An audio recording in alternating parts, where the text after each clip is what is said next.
देखिए, गुरुत्वाकर्षण में हम लोगों ने पहला लेक्चर देखा था। उसमें आपको मैंने बताया था कि तारा मंडल और तारे कैसे बनते हैं। ब्लैक होल के बारे में भी आपको हम बताए थे, न्यूट्रॉन तारा, ये सारी चीज़ें हम लोग लगभग कर लिए थे। आज हम लोग उसके आगे समझेंगे कि हमारी दुनिया जब बन रही थी, हमारी दुनिया बिग बैंग घटना से शुरू होते हुए जब दुनिया बन रही थी, बनने का मतलब हुआ पृथ्वी का निर्माण हो रहा था। तो उस समय में जब बहुत बड़ा जब ब्लास्ट हुआ था, बिग बैंग हुआ था, तो उस दौरान पृथ्वी भी बना था और पृथ्वी के साथ अन्य ग्रह भी बहुत सारे बने हुए थे। पहले पृथ्वी भी आग का गोला हुआ करता था, धीरे धीरे ठंडा हुआ। ठंडा हो जाने के बाद उस पर धीरे धीरे जीवों की उत्पत्ति हुई। अब वो कैसे हुई, क्या हुई, उसके लिए अलग एक लेक्चर बना दिया जाए। हम यहाँ पर बात करेंगे कि सूर्य है, अगर बात यहाँ पर सूर्य पर आके समाप्त हुआ था, तो सूर्य जो है उसकी गैलेक्सी में यानी दुग्ध मेखला में सूर्य यहाँ पर होता है, और सूर्य के इस लाइन में, इस गैलेक्सी में और भी बहुत सारे तारे होते हैं। लगभग 10 के पावर 11 तारे हैं इसमें, बहुत सारे तारे। इसमें से सिर्फ अगर सूर्य का बात किया जाए तो सूर्य के पास में, सूर्य के नज़दीक में 8 ग्रह जो हैं सूरज के चारों तरफ परिक्रमा करते हैं। 8 ग्रह घूमने का काम करते हैं, घूमते रहते हैं उसके चारों तरफ। और इस 8 ग्रहों में हमारा एक तीसरा ग्रह पृथ्वी भी है। पहला ग्रह बुध है, दूसरा शुक्र है और तीसरा हमारा पृथ्वी है। पृथ्वी जो है सूर्य के चारों तरफ गति करते रहता है। और इतना बात जो हमने अभी बोला, ये हमें कैसे पता? हम भी तो किसी से पढ़े होंगे, या कहीं किताब में पढ़े होंगे, या कहीं जगह पर किसी का सुने होंगे कि हाँ भाई ऐसा होता है। हमको किसी ने तो बताया होगा, और जिसने भी मुझे बताया उसको भी किसी ने बताया। समस्या ये है कि हमारे अंदर जो समझने का, जानने का जो जिज्ञासा होता है, मन में कई सवाल आने लगते हैं, और मन में ये बेचैनी हो जाती है कि काश हम ये जान पाते कि रियल में ऐसा किसने बताया, कैसे उसको पता चला। कोई जाके देखा था क्या कि सूरज के चारों तरफ पृथ्वी घूमता है? क्या हम कैसे मान लें? क्या सबूत है हमारे पास? ये जो रहस्य है बाबू को, ये पुराने समय में लगभग 14वीं शताब्दी से पहले, बात 14वीं शताब्दी की चल रही है। उस समय से पहले लोगों को इस पर कोई ध्यान नहीं था, कोई इस के बारे में ज़्यादा सोचता नहीं था कि कोई ऊपर चीज़ फेंको तो नीचे क्यों आ जाता है। कोई इस बारे में नहीं सोचता था। कोई ये नहीं सोचता था कि दिन और रात कैसे होता है। सूर्य है तो उसका प्रकाश पृथ्वी तक आता है, आखिर सूर्य में ऐसा क्या चीज़ है जिसके वजह से प्रकाश यहाँ पे आता है। रात में तारे टिमटिमाते हुए नजर आते हैं। ये सब कैसे होता होगा, इसके बारे में कोई सोचता नहीं था। दुनिया में कोई भी ऐसा कंट्री नहीं था जो इस बारे में थोड़ा ध्यान दे। पहले लोगों के अंदर सबसे ज़्यादा धर्म को लेकर के, अभी भी देखो मंदिर का घंटी बज रहा है, कहीं ना कहीं लोगों में आस्था है। अभी जो आवाज़ सुन पा रहे हो, कितना इंटरेस्टिंग बात है, उसी का बात चल रहा है। और वही जो चीज़ हो रही है, अभी बगल में मंदिर है, मंदिर में कुछ लोग क्या कर रहे हैं, तो घंटी बजा रहे हैं। और घंटी बजाने के पीछे भी कहीं ना कहीं उनकी आस्था जुड़ी है ईश्वर के प्रति। वो इस तरह से मंदिर में, देखो मंदिर के पास आप जाते हैं, मंदिर में जाते हैं तो आपको बहुत अच्छा लगता है, शांति मिलता है। मुस्लिम लोग मस्जिद में जाते हैं, उनको भी ऐसा ही फील होता है। चर्च में ईसाई लोग जाते हैं, उनको भी ऐसा ही फील होता है। सब लोगों को ऐसा लगता है कि बहुत अच्छी जगह पे आ गए, शांति, मन में बहुत अच्छा लगता है फील होता है। ये सारी जो चीज़ें होती हैं, इन सभी चीज़ों के पीछे लोगों को ऐसा लगता है कि कोई तो है जो हमें बनाया, कोई तो है, और उसे हम लोग गॉड बोलते हैं। हर धर्म के लोग उन्हें अलग अलग नाम से जानते हैं। हिंदू धर्म वाले लोग भगवान बोलते हैं, मुस्लिम लोग अल्लाह बोलते हैं, कहने का मतलब है कि सभी लोगों की आस्था किसी न किसी ईश्वर के प्रति जुड़ी हुई है और ये मान के चलते हैं कि हाँ ईश्वर ने ही हमको बनाया। कुछ लोगों का ये कहना है कि ईश्वर अलग होते हैं और विज्ञान अलग होता है। पुराने समय में लोगों का ये मानना था कि नहीं, ईश्वर और विज्ञान दोनों लगभग एक ही चीज़ है, लगभग एक ही चीज़ है। कुछ लोग ईश्वर को मानते ही नहीं थे, जो साइंस को मानते थे वो ईश्वर को नहीं मानते थे। आज भी कुछ लोग ऐसे हैं जो गॉड को मानते हैं, लोग वो मानते हैं कि हाँ गॉड सच में होता है।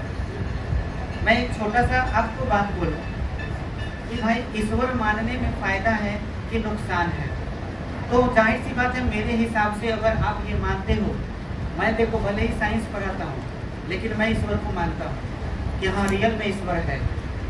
और अगर नहीं मानूंगा तो जी नहीं पाएंगे, बहुत प्रॉब्लम हो जाएगा। प्रॉब्लम ये हो जाएगा कि अगर छोटा सा एक एग्जाम्पल लिया जाए कि एक हॉस्पिटल में 2 मरीज हैं और एक मरीज ऐसा है जो ईश्वर को मानता है कि हाँ ईश्वर होता है, और एक ऐसा मरीज है जो ये मानता है कि नहीं ईश्वर नहीं है। ये बात हम आपको पहले भी बताए हैं।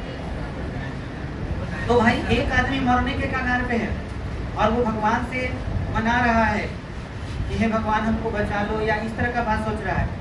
और वो ये भी सोच रहा होगा कि अगर हम मर भी जाएंगे तो ऊपर वाले की कृपा से, क्योंकि मरण और जीवन ये ऊपर वाले के हाथ में है। अगर मेरा मरना तय लिखा है कि इस बीमारी से हम मरेंगे तो हमको कोई नहीं रोक सकता है। ऐसा कौन सोच रहा होगा? जो ईश्वर को मानता है। लेकिन जो ईश्वर को नहीं मानता है वो सोचो उसका क्या हाल होगा।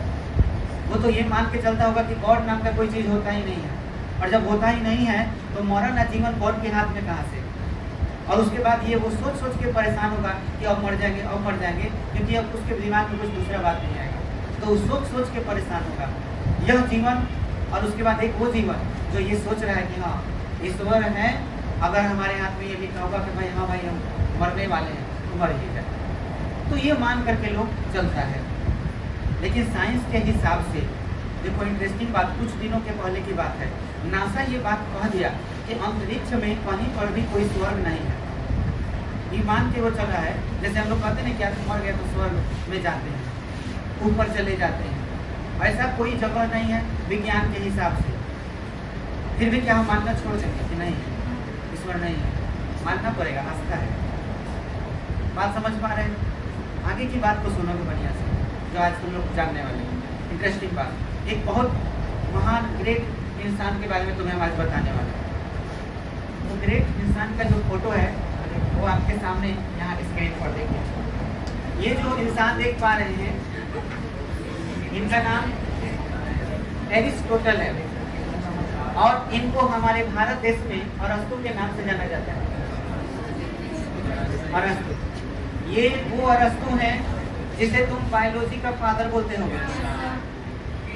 पता है ये कैसे इंसान है? नहीं पता, मैं बताता हूँ। जब ये पृथ्वी पर जीवित थे, पहले जब पृथ्वी पर इनके गुरु जी का नाम प्लेटो था। प्लेटो इनके गुरु का नाम था, और उनसे इन्होंने ज्ञान हासिल किया था। और ज्ञान हासिल करने के अलावा जरूरी नहीं कि ज्ञान किसी गुरु से ही हासिल हो, नेचर से भी होता है। ये एक ऐसे इंसान थे कि आज माना जाता है, या उस समय ये माना जाता था कि पृथ्वी पर जितना भी ज्ञान मौजूद था उस वक्त, मतलब जो आप कॉपी किताब में पढ़ाई करते हो, फिजिक्स पढ़ते हो, केमिस्ट्री पढ़ते हो, बायो पढ़ते हो, इंग्लिश पढ़ते हो, जो भी पढ़ते हो, आर्ट्स वाले बच्चे आर्ट्स की पढ़ाई, हिस्ट्री पढ़ते हैं, ज्योग्राफी पढ़ते हैं, सब चीज़ पढ़ते हैं, हर चीज़। ये एक ऐसे इकलौते इंसान थे कि लगभग इन्हें सब चीज़ का ज्ञान था, हर विषय का नॉलेज था इनके पास। फिलोसफर माने जाते थे उस वक्त ये, और इनको फिलोसफर नहीं, नॉन फिलोसफर कहा जाता है, मतलब स्पेस और फिलोसफर में भी फिलोसफर। समझ में आया? लेकिन ये कुछ ऐसा बात बता के गए हैं कि लोग बाद में जब इनके बारे में सोचा तो दिमाग खराब हो जाता है। लेकिन कुछ ऐसी चीज़ें बताई हैं जो हकीकत है।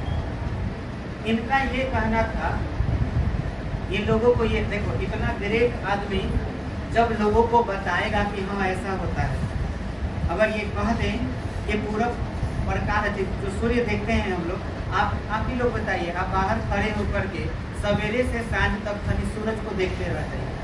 अच्छा है नहीं भी देखिए, छोड़िए, एक बार सवेरे देख लीजिए, एक बार सांझ को देखिए, एक बार दोपहरिया में देख लीजिएगा। फिर उसके बाद रात में पापा से कहिएगा, ए पापा सूरज घूमता है कि पृथ्वी? तो पापा बोलेंगे देखो विज्ञान में हम तो पढ़े हैं कि पृथ्वी घूमता है। तो पापा से ये सवाल जरूर कहोगे कि सर ये जो सूरज था मैंने सुबह देखा तो इधर था, फिर घूम के इधर आया, तो अब बताइए जो दिखता है उस पर विश्वास करें कि जो बोलता है उस पर विश्वास करें? जो दिखता है, हकीकत तो यही है कि जो दिख रहा है हमें वही सच होना चाहिए। सूर्य ही घूमता हुआ हमें नजर आता है, समझ में आया? सूर्य ही घूमता हुआ नजर आता है, इसलिए सूर्य घूमना चाहिए। ये ऐसे इंसान थे, ये जो बोल देंगे वही सही है, समझ में? उस समय जो ये बोल देते थे ये लोग मान लेता था, और ये भी धर्म को मानते थे। पहले पता है ज्यादातर धर्म में सबसे ज्यादा कौन सा धर्म माना जाता था? चर्च का धर्म। चर्च सबसे ज्यादा अगर संख्या है तो उन्हीं की संख्या है आज की डेट में पूरे विश्व में, ईसाई धर्म मानने वाले। चर्च का नाम सुने हो ना जी? चर्च का नियम कानून अलग होता था, उसका अपना पुलिस फोर्स होता था, उसका अपना सेना होता था, सब कुछ। पोप बोला जाता था उसको।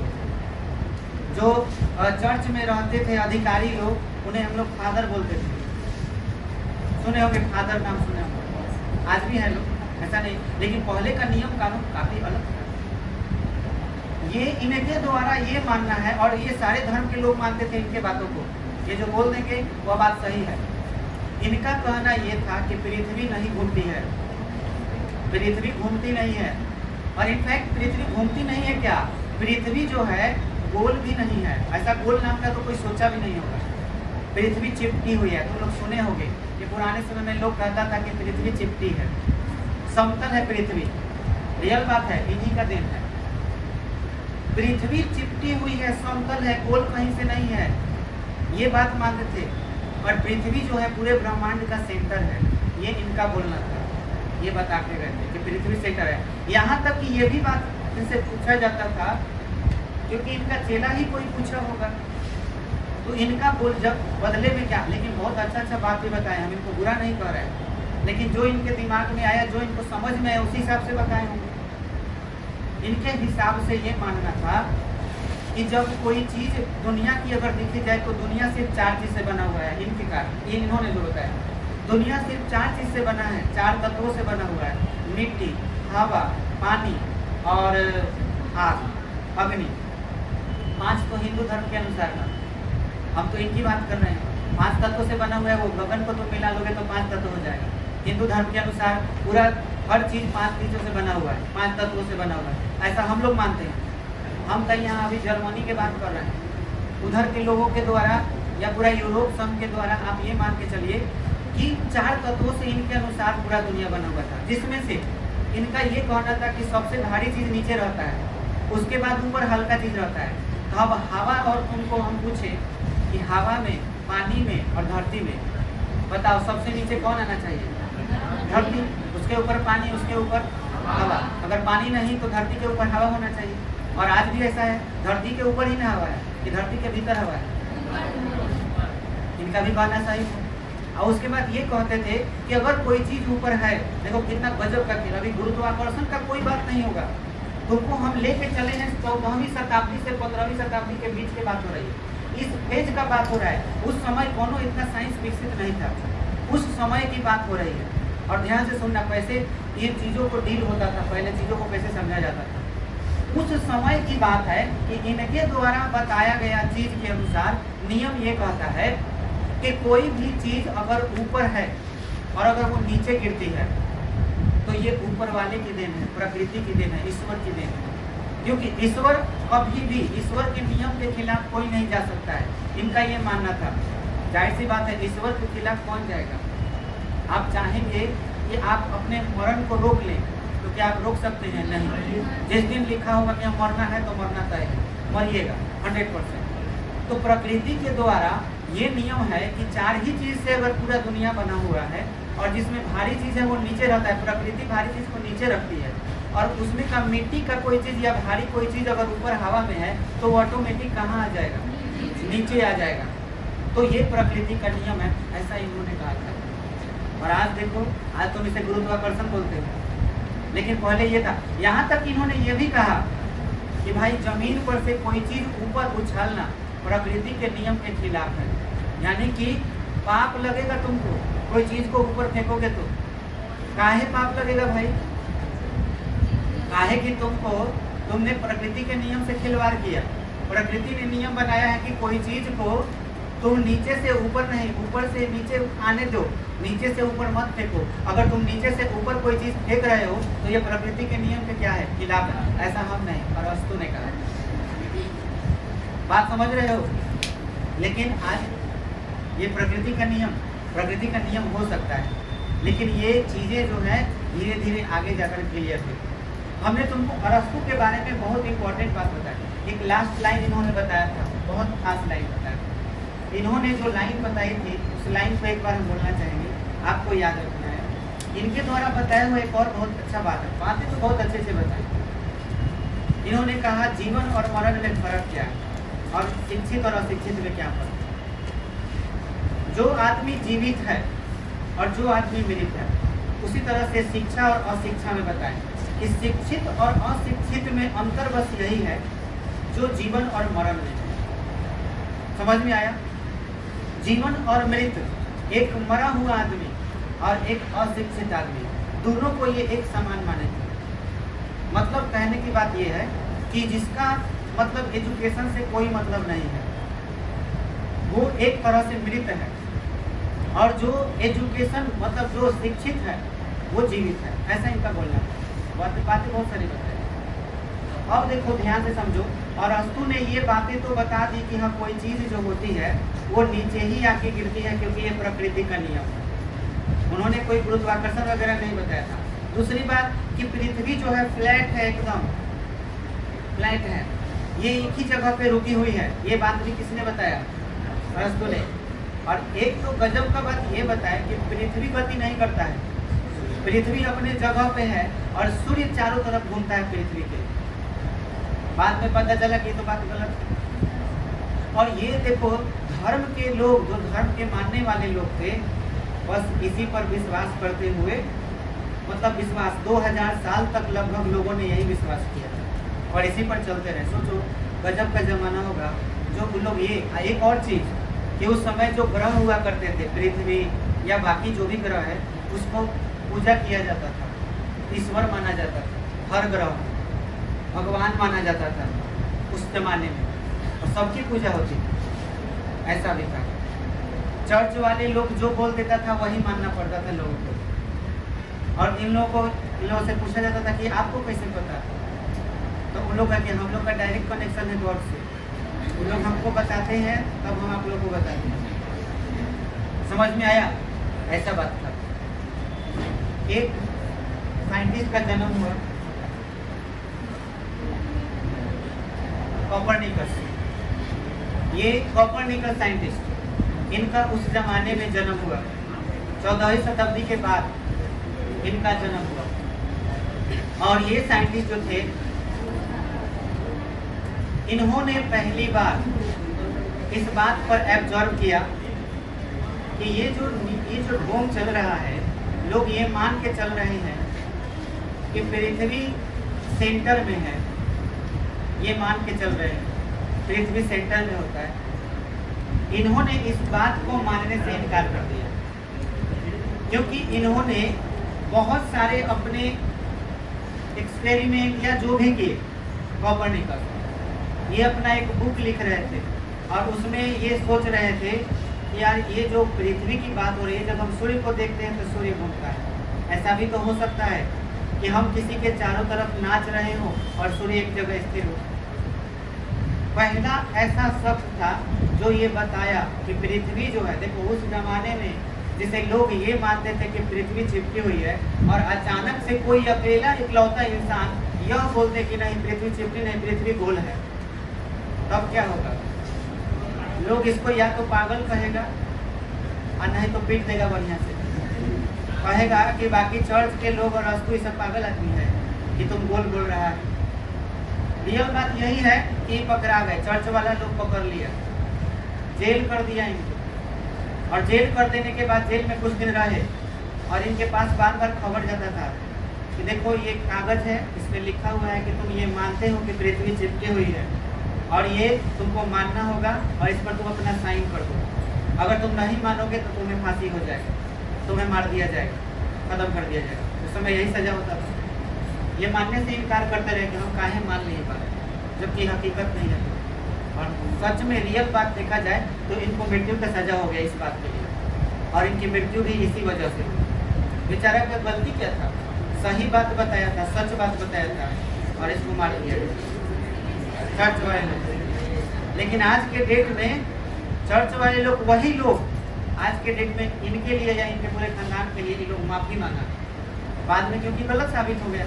ये बेचारा सही कह के गया था। ऐसा इंसान समझ में आया। लेकिन सच तो छिपता नहीं है। अगर एक मर गया तो क्या हुआ, कोई और दूसरा जन्म लेगा तो ठीक है, सही बात है। जन्म हुआ एक और आदमी का 100 साल बाद इनका, ये 1 सदी बीतने के बाद इनका जन्म हुआ गैलीलियो का। गैलीलियो बेचारा वही, ये भी जर्मनी में मतलब वहाँ भी चर्च में ये जाया करते थे। इनकी कहानी थोड़ी अलग है और इनकी कहानी जो है वो धीरे धीरे मैं आपको बताने का प्रयास करता हूँ कि इन्होंने कैसे क्या किया था। ठीक है, ध्यान से सुनिएगा। एक दिन ये चर्च में तो रोज जाते थे। एक दिन जब चर्च में वो उनका ऊपर ध्यान पड़ा तो ऊपर चर्च में झूमर लगा हुआ था। झूमर समझते हो, झूमने वाला। हवाएं बाहर बह रही थी और हवाओं का झोंका झूमर को हिला रहा था। ये चर्च में जो अंदर फादर जो थे, पादरी जिसको कहा जाता है, वो क्या बोल रहे हैं उस पर ध्यान नहीं था। इनका ध्यान अब झूमर पर था और झूमर को बार बार देख रहे थे हिलते हुए। ठीक है, कुछ देर के बाद दिमाग में क्या आया, ये अपना नस पकड़ लिए हाथ का ऐसे, समझ में आया। और उसके बाद नस, उस समय ना घड़ी नहीं हुआ करता था बाबू, पहले घड़ी का आविष्कार नहीं हुआ था।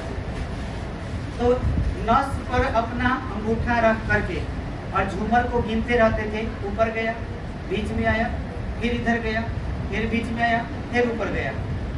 हर 4 बार यहाँ पे आवाज आता था, मतलब धक-धक का आवाज यहाँ पे आता है। 4 बार नस तो 4 बार ये, उसी के एथी पर ये काउंट करते रहते, यानी कि नस से गिनती करते थे इसके डोलने के गति को। बार बार वही आवाज आता था। अब ये सोच में पड़ गए कि झूमर अलग अलग किस्म का है, सबका वजन अलग अलग है और सबके डोलने का जो गति है वो मेरे नस से मैच कर रहा है। हर 4 की गिनती पर ये बराबर डोल रहे हैं। अब इनका ध्यान उससे हट ही नहीं रहा था, उसी को गिनते जा रहे थे, क्योंकि उस समय कुछ भी अजीब दिखना बहुत ही आश्चर्यजनक था, क्योंकि उस समय इतना विकसित नहीं था साइंस। और ये आदमी जो है इस बारे में सोचते सोचते घर चला गया और घर जाके क्या किया कि झूमर तो नहीं लेकिन एक धागा लिया। उस समय ज़्यादा मतलब कि चीज़ें भी नहीं थी, धागा में कुछ बांध दिए वो, और कुछ बांध करके इसको डोलाने के लिए उन्हें डोलाना शुरू किया। और उसके बाद इन्होंने अपने दोस्त से, इनका एक दोस्त था, बहुत प्रिय दोस्त था, उस दोस्त से कहा कि ध्यान रखना, जब मैं इसको डुलाऊंगा तो तुमको नस से काउंटिंग करना है। ठीक है, तो वो भी नस पर हाथ रख के और उसके बाद ये काउंटिंग कर रहा था। इसकी लंबाई पर जब वो नस से काउंटिंग किया तो सेम आपको वही टाइमिंग मिला, 4 पर ये बार बार झूम रहा था। अब इन्होंने क्या किया कि यहाँ पे एक बड़ा पत्थर या बड़ा सा कोई चीज़ लेकर के फिर उसको डुलाया, देखा तो टाइमिंग मैच कर गया। मतलब बोलने की गति चाहे वो कितना हो, बड़ा हो या कितना हो, छोटा हो, टाइम सबके लिए क्या था, बराबर था। समझ पा रहे हो मैं जो कह रहा हूँ? बहुत इंटरेस्टिंग चीज़ है। यहाँ से शुरुआत जो हो रही है तो मैं धीरे धीरे हम ग्रेविटी की तरफ ले के चलेंगे। यहाँ ध्यान समझना, गैलीलियो ने कितना गजब का एक्सपेरिमेंट, कितना अच्छा बात सोचा था। किसी ने इसके पहले इस बात पर ध्यान नहीं दिया था, लेकिन ये जो देख रहे हो ये नस के हिसाब से ये काउंटिंग कर रहे थे अपने नर्व से, और ये करते करते उन्होंने बड़े बड़े अलग अलग पत्थर लिए, सब में टाइमिंग बराबर आ रहा। अब उन्होंने दूसरी बात सोची, सोचा क्या कि क्यों ना धागा के लंबाई को बढ़ा देते। उन्होंने इसके बाद क्या किया कि धागा के लंबाई को बढ़ा करके सारे पत्थरों को फिर से डुलाया, दोलन गति कराया। तो देखा क्या कि पहले जो गति थी छोटी, उस समय टाइम अलग था, अब टाइम क्या हो गया, अलग हो गया। बोलो क्या चीज बदलने से टाइम अलग हो गया? लंबाई, डोरी की लंबाई। तो उन्होंने एक नियम बताया, नियम निकाला, समझा कि प्रकृति का गजब का खेल है। अगर हाइट बराबर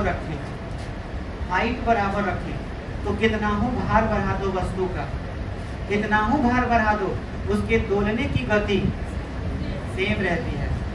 और अगर हम इसके भार को नहीं बल्कि लंबाई को बढ़ा देते हैं, डोरी के लंबाई को, तो समय क्या हो जाता है, चेंज हो जाता है। इसमें उन्होंने रिलेशन क्या निकाला कि समय और डोरी का लंबाई ये दोनों आपस में समानुपाती होते हैं। अगर मुझे समय अंतराल बढ़ाना हो तो डोरी की लंबाई को क्या कर देना चाहिए, बढ़ा देना चाहिए। समझ में आया? और आज हम लोग फिजिक्स में ये फॉर्मूला बहुत पढ़ते हैं, T = 2π√L/g। L और T समानुपाती होते हैं, बड़ा फेमस फॉर्मूला है, आगे पढ़ाएंगे हम। इन्होंने ये तो बता दिया कि समय और लंबाई, डोरी की लंबाई जो होती है, यानी कि लंबाई, और आपको पढ़े होंगे पथ की लंबाई को दूरी कहते हैं, यानी कि समय और दूरी में कोई ना कोई संबंध होता है, कोई तो संबंध होता होगा। उसके बाद देखो ये कुछ नया एक्सपेरिमेंट किए। उन्होंने क्या नया एक्सपेरिमेंट किया, इस चीज को समझते हैं। उनके दिमाग में ये आ गया कि वेट पर, भार पर वस्तु की गति निर्भर नहीं करती है। मैंने अभी कौन सा लाइन बोला भाई? भार पर वस्तु की गति निर्भर नहीं करती है, चाहे वो कितना हो भारी हो। समझे मैंने क्या बोला? भार पर वस्तु की गति निर्भर नहीं करती है। ये गॉड का नियम है, गजब का नियम है। और इस नियम को ध्यान से सुनना, इसके बाद जो बोल रहे हैं।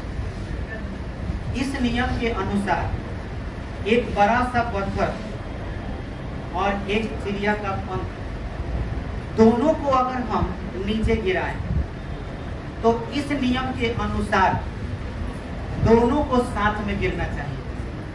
काहे भाई? क्योंकि अभी मैंने तुमको ये बोला, या इन्होंने जो एक्सपेरिमेंट किया, एक्सपेरिमेंट तो यही कहता है कि गति चाहे कैसा भी हो, गति भार पर निर्भर नहीं करती है। पंख को और इसके अलावा पत्थर को, दोनों को साथ में गिराएंगे, दोनों साथ में गिरना चाहिए। तो उस समय एक बहुत बड़ा मीनार हुआ करता था जर्मनी में, जिसको पीसा का मीनार कहा जाता था, बहुत ऊंचा मीनार था। उस पर जाके चढ़ के ये दो चीजों को एक साथ में गिराए थे। तो पहले भारी वाला चीज गिर गया और हल्का वाला चीज ऐसे ही रह गया। अब इनका दिमाग हुआ खराब कि भाई इस तरह से कर रहे हैं तो काहे ऐसे हो रहा है, और दोनों को साथ में छोड़ रहे हैं तो काहे ऐसे हो रहा है। फिर एक और दिमाग लगाए, ताकि कि एगो सुतरी में पत्थर को भी बांध दिए और वो हल्का वाला जो पंख था उसको भी बांध दिए, और तब दोनों को साथ में गिरा रहे हैं। तो बताओ क्या होगा? रस्सी को पकड़े हुए हैं हाथ में, और उसके बाद भारी वाले चीज को छोड़ दिए और हल्का वाला, दोनों साथ में बंधा हुआ है। तब बताओ क्या होगा? दोनों साथ में ही गिरेगा ना, समझे? ये रस्सी हो गया, यहाँ पे ही पत्थर बांध दिए हैं, यही जगह धागा भी पंख में है, दोनों साथ में गिरेगा कि नहीं गिरेगा? 100% साथ में गिरेगा। तब फिर ये सोचने लगे कि यार रस्सी में बांध के तो हो जा रहा है। फिर इनका दिमाग खराब हुआ, आएगा छोड़ दे रहे हैं तो काहे से हो रहा है। फिर सोचते सोचते उनको दिमाग में आया कि ओ हवा में उड़ी आ जाता है, मतलब कि हवा कहीं ना कहीं रोक रहा है। हवा इन दोनों चीजों को गिरने से इसको क्या कर रहा है, रोक रहा है। तो ऐसा करते हैं कि कुछ ऐसा व्यवस्था करते हैं जहाँ पे हवा ही ना हो। तो इन्होंने एक डिब्बा में से हवा पूरा निकाल करके और दोनों चीज को उसमें डाल दिया और उसको पलट के देखे। तो गजब का नियम, उन्होंने जो पहले सोचा था वही हुआ। दोनों पंख और पत्थर दोनों एक साथ में नीचे गिरा और उनका नियम साबित हो गया। इससे तय हो गया कि दुनिया का कोई भी चीज़ बड़ा हो या छोटा हो कोई फर्क नहीं पड़ता है, कितना हो उसका भार ज़्यादा हो, एक साथ छोड़ेंगे तो एक साथ ही गिरेगा, बशर्ते कोई रोकने वाला नहीं होना चाहिए। वो लोग पीसा के मीनार पर से जब दोनों गिराया जा रहा था तो उसको रोक कौन रहा था? हवा। अगर कोई रोकने वाला ना हो तो वो हमेशा के लिए गति करता रह जाएगा। इस चीज़ को प्रूव करने के लिए फिर से एक्सपेरिमेंट किए। आज ये एक्सपेरिमेंट बहुत आसान है, पहले इतना व्यवस्था नहीं था। तो उन्होंने सोचा कि अगर हवा किसी चीज़ को रोक रहा है तो हवा के अवरोध को कम करने के लिए क्या करना चाहिए। तो मेरे एक सवाल का जवाब दो।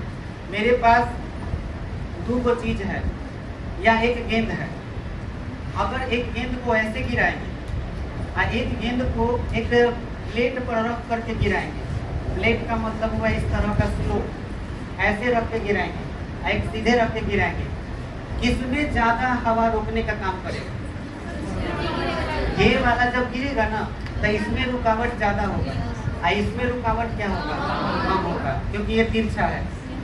तो गैलीलियो के दिमाग में ये आया कि तिरछा अगर कोई चीज़ गिराएंगे तो जरूर ये जल्दी से हवा अवरोध क्या होगा? कम हो जाएगा। तो उन्होंने क्या किया, इस चीज़ को एक बड़ा सा इस तरह से और बहुत ही कम डिग्री, लगभग 20 डिग्री पर, ठीक है, एक तरह से एक ऐसे प्लेट बनाया और ऐसे घेर दिया था कि गेंद ऐसे जाए। एगो गेंद लिया और इस तरह से इसमें काउंटिंग करके अलग अलग चिन्ह लगा दिए थे, अलग अलग चिन्ह मापने के लिए लगा दिए थे और नब्ज से गिनती कर रहे थे।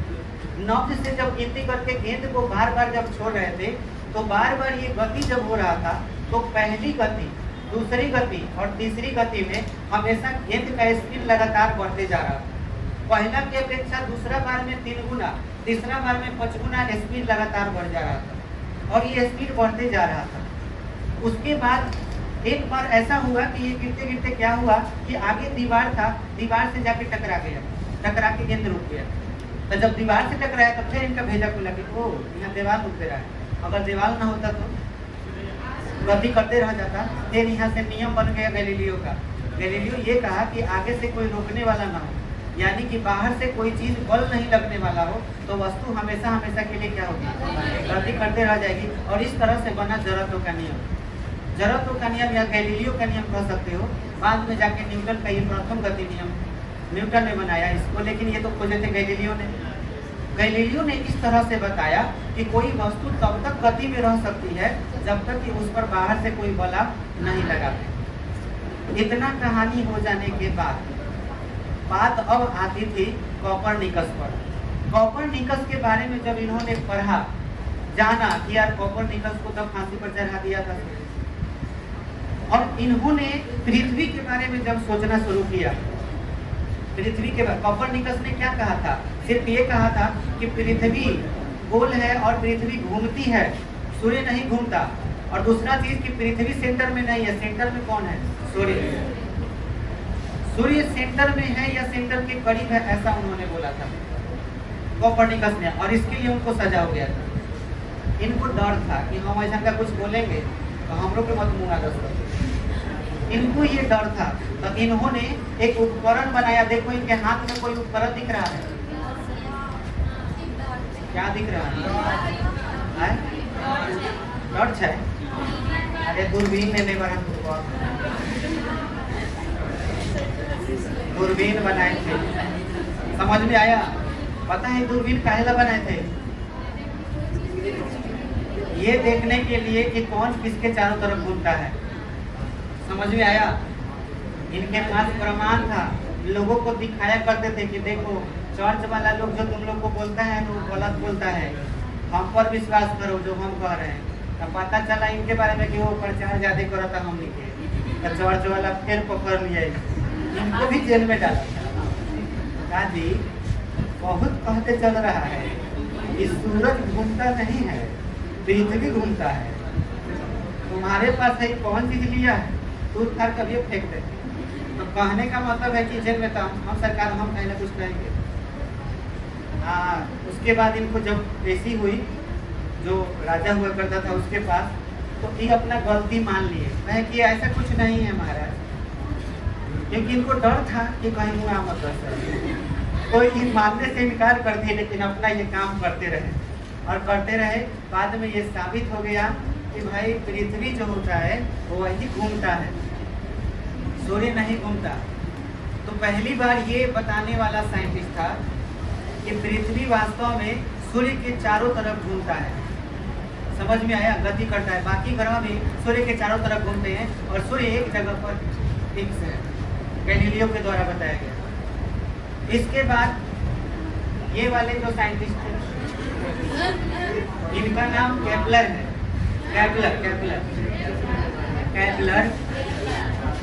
केपलर नाम के साइंटिस्ट,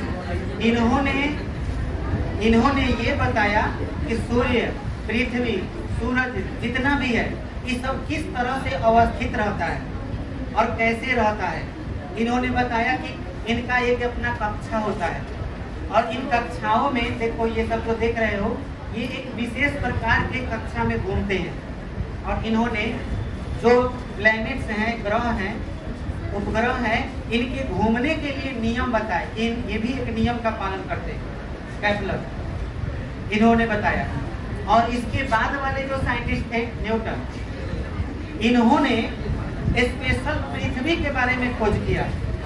पृथ्वी के बारे में उन्होंने बताया और पूरे ब्रह्मांड के बारे में इसी से व्याख्या हो गया। इन्होंने कहा कि जो अरस्तु कह गए थे कि कोई भी वस्तु ऊपर से नीचे इसलिए गिरता है क्योंकि ये प्रकृति का नियम है, तो ऐसी बात नहीं है। बात दरअसल ये है कि दुनिया में कोई भी वस्तु में अगर द्रव्यमान हो, इनका ये कहना था न्यूटन ने कि दुनिया में कोई भी वस्तु हो जिसमें क्या मौजूद हो, द्रव्यमान, तो उसमें एक पावर होता है खींचने का, एक पावर होता है खींचने का। और वो खींचने वाला जो पावर है ना, उसको हम लोग ग्रेविटेशन या गुरुत्वाकर्षण कहते हैं। और ये दुनिया के हर चीज में पाया जाता है, हम में, तुम में, पृथ्वी में, सब चीज में पाया जाता है। इन्होंने ये सारी चीजों को, पृथ्वी के बारे में, चंद्रमा के बारे में, सब चीज में कहा कि जिसमें जितना ज्यादा द्रव्यमान होगा वो एक दूसरे को आकर्षित करेगा। समुद्र में ज्वार भाटा भी आने का कारण गुरुत्वाकर्षण ही है। चांद और पृथ्वी जब एक दूसरे के करीब में होते हैं, पूर्णिमा या अमावस के दिन, तो उस समय जो पृथ्वी पर के जो समुद्र होते हैं उसका पानी अपने आप नहीं ऊपर उठता है। वो चंद्रमा और पृथ्वी के बीच जो है द्रव्यमान ज्यादा होने के कारण वो एक दूसरे को खींचते हैं और खींचने के चक्कर में पानी खींचा जाता है उल्टा।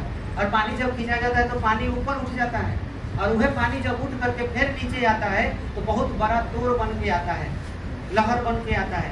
इसी को ज्वार भाटा, जब उठता है तो ज्वार, गिरता है तो भाटा, ये कहा जाता है।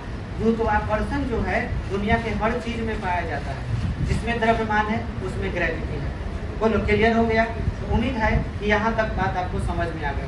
अब कल से हम लोग लिखने और समझने का काम करेंगे। हाँ, किसी कुछ पूछना है क्या? पूछो। क्या बोलो? क्या चीज? हाँ, ये बहुत अच्छा सवाल है। ये जितना भी साइंटिस्ट को तुम लोग देख रहे हो सबके बाल बड़े बड़े हैं, है ना? ये लोग बाल क्यों बड़ा रखता है? उस समय ऑप्शन ए, कोई हजाम बनाने वाले, ऑप्शन बी, क्या तुम्हारी क्या उस समय कैमरा, जब घड़ी नहीं था तो कैमरा कहाँ से आया? अच्छा, ये बहुत सुंदर बात है। ये बताओ, क्या कैमरा से ही केवल फोटो बनता है? पहले के कलाकार ऐसे हुआ करते थे कि वो अगर एक पेंटिंग बना देना तो वो मैजिकल पेंटिंग हुआ करता था। मतलब उसको धूप में रखो तो अलग कलर में नजर आएगा, रात में देखो तो अलग कलर में नजर आएगा। ऐसा पेंटिंग हुआ करता था। पुराने पेंटिंग का कीमत है लाखों करोड़ों में, पुराने पेंटिंग का कीमत होता है। तो पेंटिंग जो है पहले बनाया जाता था, उस समय पेंटिंग का ही फोटो ये लिया गया। समझ में आया? ऐसा नहीं कि कैमरा से फोटो खींचा गया है। हाँ, बड़ा केस क्यों था ये भी बता दे रहे भाई। पुराने समय में जब साइंटिस्ट लोग अपना केस बड़ा बड़ा रखते थे तो इसके पीछे कारण था। कारण ये था कि इन लोगों का, जब कुछ साइंटिस्ट लोगों का ये मानना था कि अगर हम अपनी बाल को कटवा लेंगे तो हमारा जो ब्रेन होता है इन्हीं से ये बाल निकले हुए रहते हैं। अगर हम बाल कटवा लेते हैं तो हमारे सोचने की क्षमता कमजोर हो सकती है। ऐसा इनका मानना था, जिसके वजह से ये लोग बाल कभी नहीं कटवाते। क्या बोलो? इसमें तुम लोग के बाल और इन लोग के बाल में क्या फर्क है? तुम लोग बाल बड़ा बड़ा कर रहे हो, इसका मतलब क्या हुआ? ईश्वर ने तुम लोग को अलग से वरदान दिया हुआ है कि तुम लोग का दिमाग लड़कों की अपेक्षा बहुत तेज रहेगा और है। समझ में आया? सर, पत्थर का तो वजन हमसे कम होता है, तब पत्थर को हम लोग क्यों नहीं करते? पत्थर का वजन हमसे कम होता है, छोटा छोटा पत्थर। हाँ, हम लोग क्यों नहीं सकते? हम लोग इसलिए नहीं खींच पाते हैं क्योंकि इसके पीछे कारण है, न्यूटन ने जो बताया कि 1 kg और 1 kg, दो वस्तु में अगर गुरुत्वाकर्षण बल लगे तो इनके बीच जो बल लगता है उस बल का मान उन्होंने बताया था 6.7 गुने 10⁻⁻11 न्यूटन। अब इसको आप सॉल्व करेंगे तो आएगा 0.67 और इस पर आप 0 देते चले जाइए लगभग 10 को, 2 2 4 2 6 2 8 2 10। देखो इतना न्यूटन, सोचो ये 1 न्यूटन से भी बहुत छोटा है, 1 न्यूटन से भी इतना छोटा है। अब हम तुमसे कहें कि 1 न्यूटन के बल को कैसे महसूस करोगे, तो 1 किलो का कॉपी ले लो। समझ में आया? और 1 किलो के कॉपी को क्या करो कि ऐसे हाथ में रखो, तुम्हारा कुछ देर के बाद हाथ दर्द करने लगेगा। तो जो हाथ दर्द कर रहा है 1 किलो, उसको 10 न्यूटन कहते हैं। तो इसके लिए हमारे पास हाथ में कई ग्राम होना चाहिए? 100 ग्राम। 100 ग्राम की वस्तु को ऐसे रखे रह जाओगे तो पृथ्वी तुम पर जितना बल लगाएगी उसको 1 न्यूटन कहते हैं। और बताओ 100 ग्राम की चीज़ को इतना देर तक रखे रह जाओगे तो ज़्यादा हाथ थोड़ी दर्द करेगा। उसी तरह से सोचो इतना कम है कि हमको महसूस नहीं होगा। बात समझ में आया? और इसके बारे में भी डिटेल हम लोग देखेंगे। कोई भी 1 kg के वस्तु के बीच इतना ना कम लगता है कि हम लोग अगर ज़्यादा आकर्षण करना है तो द्रव्यमान कैसा होना चाहिए? बहुत ज़्यादा, पृथ्वी के जैसा। समझ में आया?